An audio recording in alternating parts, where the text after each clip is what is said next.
Bueno, mi nombre es Darío Wolfard, arquitecto de soluciones de seguridad dentro de Amazon Web Services, y en esta oportunidad vamos a hablar sobre seguridad en contenedores. En este módulo nuevo vamos a estar viendo la problemática de seguridad en contenedores, vamos a hablar sobre el modelo de responsabilidad compartida dentro de AWS según las distintas opciones de contenedores que quieren utilizar, si quieren utilizar SS y KS, veremos las opciones que tenemos dentro de AWS. Vamos a hablar sobre defensa en profundidad dentro de lo que es containers y vamos a hablar sobre buenas prácticas y herramientas que están disponibles para la seguridad, en particular, más que todo de lo que es CKS, ¿no? Bien, primero, simplemente para nivelar en cuanto a lo que es los contenedores y cómo se diferencian los contenedores de las virtual machines, tenemos que tener siempre en cuenta que cuando hablamos de contenedores, estamos hablando de algo más liviano que lo que es una virtual machine. En el caso de una virtual machine está la aplicación corriendo dentro de un sistema operativo, con lo cual el sistema operativo está duplicado por cada una de las virtual machines, suponiendo que fuera el mismo. Tiene ciertas ventajas en cuanto a lo que es aislamiento y en cuanto a lo que es la posibilidad de usar diversos operating systems cuando hablamos de máquinas virtuales, pero tiene varias ventajas dentro de lo que es el uso de aplicaciones en contenedores relacionado a que como el sistema operativo es uno solo, el trabajo de parcheo es uno solo, y cada uno de los contenedores es muchísimo más liviano de lo que sería una virtual machine, con lo cual es más sencillo para desplegar. Sí, más que todo cuando hablamos de despliegues frecuentes. Bien. Y vamos a concentrarnos en particular en entender cómo es la seguridad de los contenedores en este módulo. Primero, veamos cuáles son las opciones que tenemos dentro de AWS. Esto es un poco, elige tu propia aventura dentro de AWS según cada uno de los casos de uso que tengamos. Hay distintas opciones.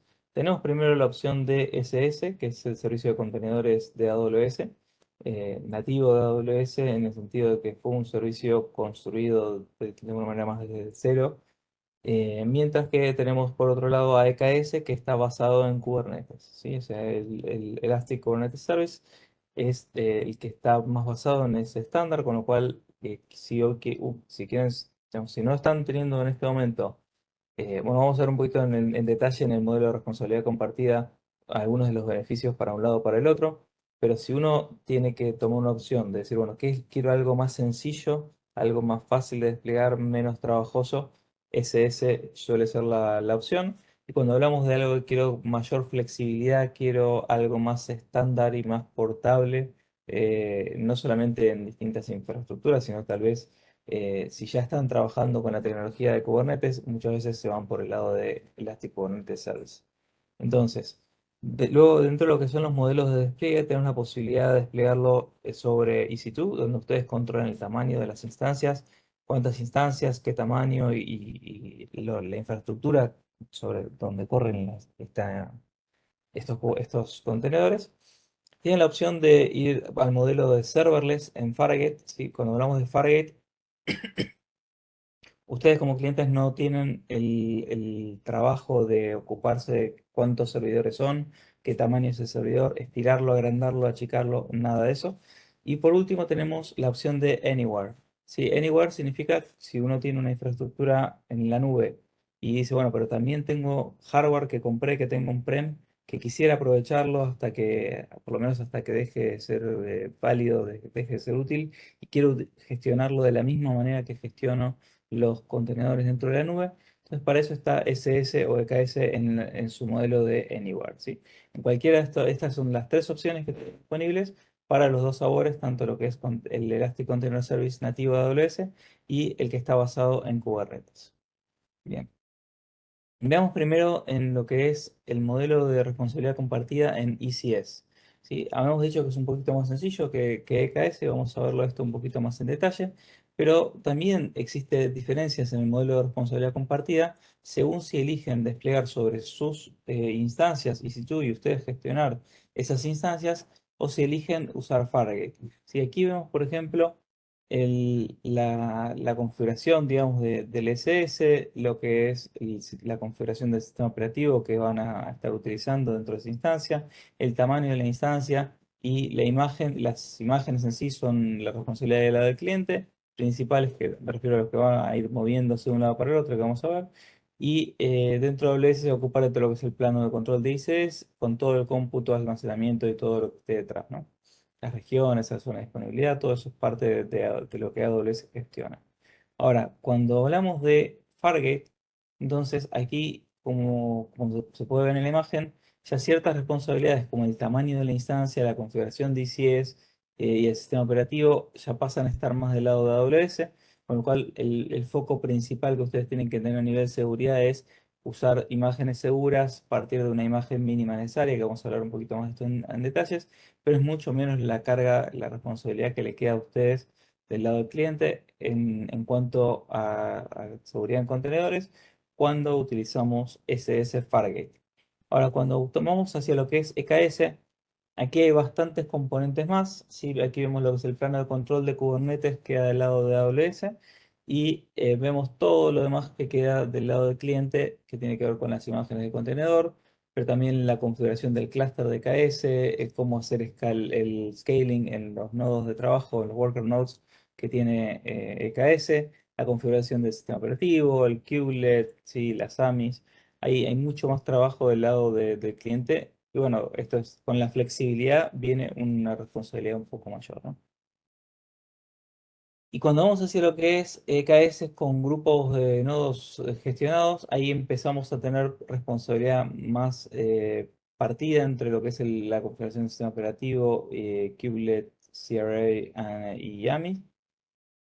Y cuando vamos hacia lo que es EKS con Fargate, ahí ya por lo menos toda la parte de configuración del sistema operativo y todo lo que tiene que ver con el scaling de los nodos queda del lado de AWS, con lo cual aquí sí hay una diferencia por ahí más importante cuando vamos ya a un EKS con Fargate, pero sigue siendo bastante más esfuerzo que configurar SS con Fargate, como se veía en la imagen anterior. Sí.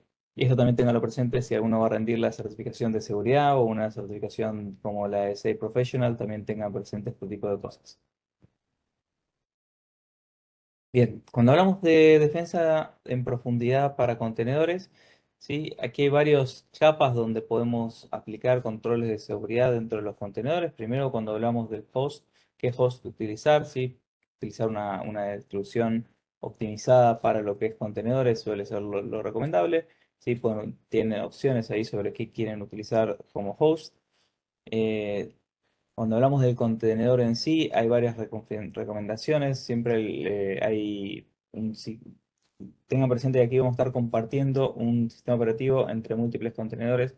Entonces ahí la recomendación es que estén utilizando algún sistema operativo como Firecracker, que fue pensado particularmente para eso, que es liviano. Y cuando hablamos de las dependencias, aquí como todo contenedor tiene muchas veces, cuando hablamos del software, hoy en día usa muchas librerías, que esas librerías típicamente son open source o son de terceros, entonces hay que revisar las vulnerabilidades en las dependencias de estas librerías que estamos utilizando. Entonces, ahí si hay un código, análisis de código sería recomendable. Si tenemos la fuente disponible de esas dependencias que estamos utilizando, ¿no? Nos podemos quedar un poco más tranquilos. El código fuente mismo que están corriendo dentro del contenedor, sanear las entradas del usuario, hacer de análisis de código estático, dinámico, etcétera.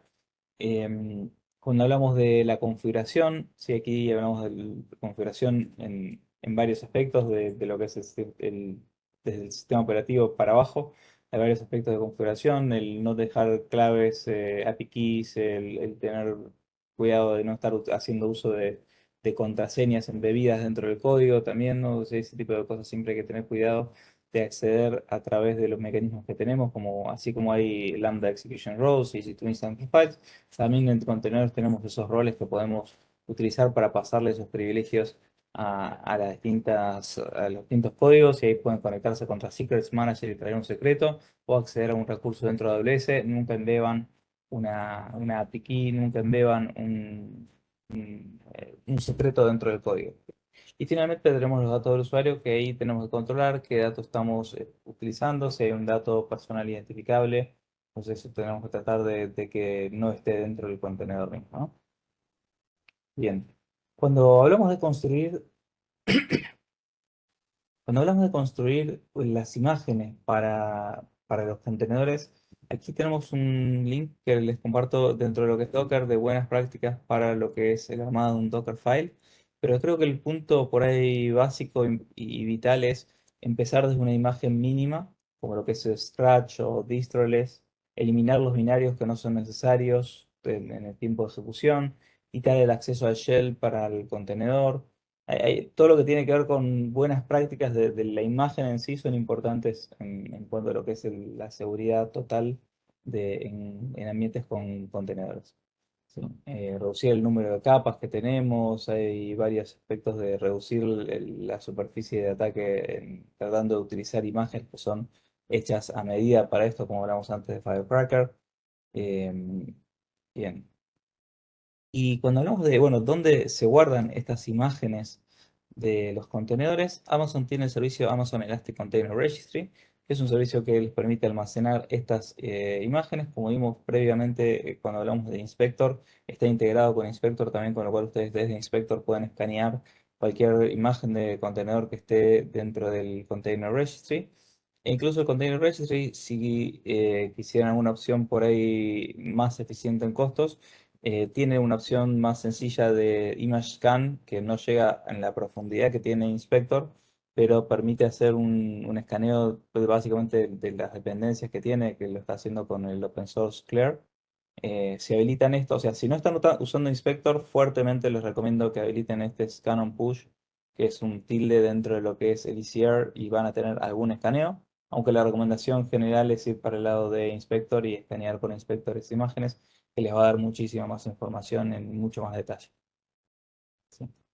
Bien, cuando hablamos de la imagen y el repositorio donde vamos a estar guardándola, hay que tener presente el tema de que no va a ser un repositorio público, sino tiene que serlo, ¿sí? O sea, cuidarse de que los contenedores, de los container registry, que sean los repositorios de container registry, que sean privados, ¿sí? Y definir este tema de la inmutabilidad, si quieren que sea inmutable o si quieren permitir que los distintos tags de la imagen se pueda ir actualizando a medida que ustedes van haciendo un push y eso es algo que no puede ser cambiado luego.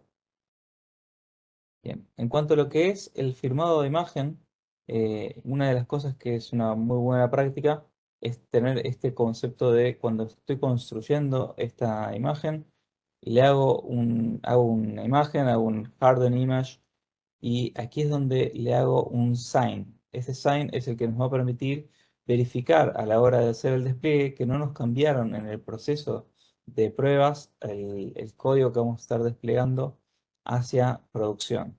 Entonces, este es otro punto importante para tener presente, ¿sí? Cuando vamos a estar haciendo el image pool, cuando estamos trayendo una imagen base y agregándole algo, ahí es donde tenemos que verificar que esa imagen base no fue adulterada y para eso tenemos las firmas de esas imágenes bases, ¿sí? Y luego tenemos de nuestra imagen, cuando le agregamos ese hardening y esas particularidades nuestras, ahí le hacemos un sign para verificar que lo que estamos desplegando es el mismo que queremos desplegar. Bien, cuando hablamos de OWASP Top 10 en temas de contenedores, aquí tenemos un pequeño mapeo entre lo que son issues de seguridad identificados en el OWASP Top 10 para Kubernetes y distintas buenas prácticas que podemos encontrar dentro de lo que es ECR, dentro de lo que es, bueno, IKS. Si utilizan servicios dentro de AWS van a tener distintos hallazgos que los pueden ver dentro de Security Hub, donde van a encontrar este mapeo, estos registros que están alineados con esas buenas prácticas, estos security findings que están alineados con estas buenas prácticas que está marcando OWASP en su top 10 para contenedores. Por último, hay múltiples herramientas open source cuando vamos por el lado de EKS que nos ayudan a complementar las distintas herramientas que provee AWS. Hablamos de WarDuty previamente, las capacidades que tienen para detectar distintas amenazas y saber dentro de la amenaza cuál fue el contenedor que trajo este comportamiento anómalo. Hablamos también previamente en seguridad de aplicaciones sobre CodeGuru, CodeWhisper, son capacidades que tenemos que nos permiten detectar vulnerabilidades a medida que lo están escribiendo en el caso de CodeWhisper y CodeGuru en el caso en el pipeline, con lo cual ahí tenemos también capacidades de detección, pero no es solo lo que provee AWS, sino que también hay múltiples otras soluciones open source que están disponibles para complementar las capacidades en temas de escaneo de vulnerabilidades, en encontrar distintas amenazas, tanto en lo que es en runtime como en lo que es previo a la ejecución, ¿sí? Bien. Y la seguridad, digamos, ahí hablamos un poquito sobre lo que eran soluciones de AWS y soluciones open source.